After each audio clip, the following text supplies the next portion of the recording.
कृषी विभागाच्या 2022 मध्ये एमपीएससीच्या मार्फत जागा भरण्याकरता 203 जागा भरण्याकरता जाहिरात निघाली होती। जाहिरात निघाली, लेखी परीक्षा झाली, लेखी परीक्षेमध्ये पास झालेले विद्यार्थी त्यांची मौखिक परीक्षा झाली, त्याच्यामध्ये जे अव्वल ठरले ज्यांचं त्या गुणवत्ता यादीमध्ये नाव होतं तर त्यांचं सुद्धा त्या ठिकाणी शिफारस लेटर त्यांना मिळाले। राज्य शासनाला एमपीएससीने ती लिस्ट पाठवली आणि नंतर राज्य शासनाने ज्या काही सुपस्कार असतात, जे काही चाचण्या असतात त्या सगळ्या पूर्ण केल्या आणि त्यांच्या नियुक्तीच्या पूर्वीच काही विद्यार्थ्यांनी ज्यांचं सिलेक्शन नव्हतं झालं त्यांनी मॅटमध्ये धाव घेतली। मॅटमध्ये ती पिटिशन डिस्मिस झाली, त्यांनी हायकोर्टमध्ये केस टाकली। खरं म्हणजे सुप्रीम कोर्टाशी अनेक सायटेशन्स आहे की ज्याच्यामध्ये एखादा विद्यार्थी परीक्षेला बसल्यानंतर मग त्या परीक्षेचा सिलेबस बदलला म्हणून आफ्टर थॉट हे त्या कोर्टामध्ये चालत नाही, तशी पद्धतीची बाजू मांडता येत नाही। पण दुर्दैवाने त्या नियुक्तीकरता इंटरिम देण्यात आला म्हणून त्या नियुक्त्या रखडलेल्या आहे। आता आम्ही पाठपुरावा घेतला, काल मुंडे साहेबांसोबत परवा आम्ही मीटिंग घेतली मंत्रालय दालनामध्ये। त्यांनी लेखी स्वरूपात आदेश दिला प्रधान सचिवांना की तत्काळ 28 तारखेच्या पहिले हायकोर्टमध्ये जे मॅटर आहे त्याकरता या केसमध्ये विशेष सरकारी वकील नेमण्याचा त्यांनी आदेश दिलेला आहे। मला अपेक्षा आहे की 28 तारखेला सरकारी वकिलाच्या माध्यमातून त्या ठिकाणी तशा पद्धतीची बाजू मांडून इमिजिएटली तो इंटरिम रिलीफ जो आहे तो देण्यात आलेला आहे, तो खारीज होईल आणि त्याच्यामध्ये त्या सर्व विद्यार्थ्यांना न्याय मिळेल अशी अपेक्षा आहे।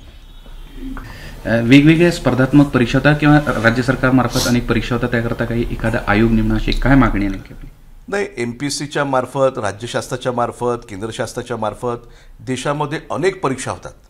या सगळ्या परीक्षा होताना आपण दुर्दैवाने असं गेल्या काही वर्षापासून आपण सातत्याने पाहतोय की नीटसारख्या परीक्षेमध्ये घोळ आहे आणि तरुण विद्यार्थी जे त्या नीटच्या माध्यमातून ज्यांना मेडिकलमध्ये करिअर करायचं आहे ते सुद्धा रस्त्यावर आले, त्यांना आंदोलन करावं लागलं। याच्यापेक्षा दुर्दैवी बाब दुसरी राहू शकत नाही।